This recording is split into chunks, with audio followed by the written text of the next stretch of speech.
后来乡亲啊，继续来到桃园龟山的龙秀工业区，伫个山顶将近20层楼啊悬的高压电塔，竟然有一个男子吊挂伫个电缆线顶。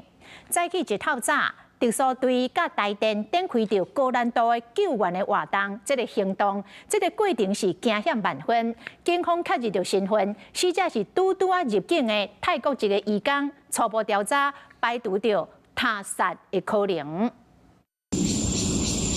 山块高压电塔差不多20层楼高，远看过，伫电线顶敢若有物件吊条咧。镜头扭近一个看，是一个人，看到乡亲夹一条，赶紧报警。搜救人员经过封锁线，赶紧上山。昨下晡4点外，桃园龟山龙秀工业区后壁高压电塔初步判断，这个查甫人已经无开啊。当时光线愈来愈暗，只好过两天再行动。第一个步骤先接近伤患，第二步骤打包患者拉回，第三个步骤我们直接利用钢缆做固定点做垂直下放。 早起6点外，先通知断电，用热显像仪确定讲无明显的热源，台电甲消防特殊人员才爬起电塔。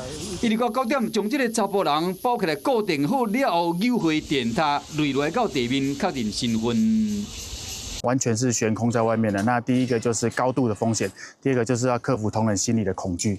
好，那再来就是患者吊在那边，他非常的不稳定。那不稳定以后，所以我们靠近他的时候，每一动作可能你一个没处理好，他就可能变自由落体掉下来。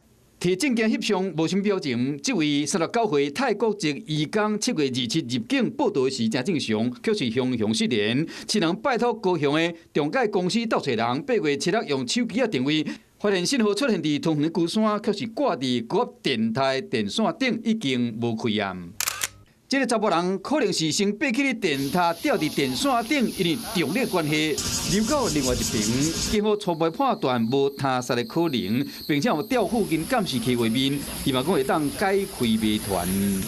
Hello， 我是蒋欣梅。想要抢先掌握最及时的新闻资讯吗？赶快订阅、按赞、开启小铃铛，锁定华视新闻 YouTube 频道。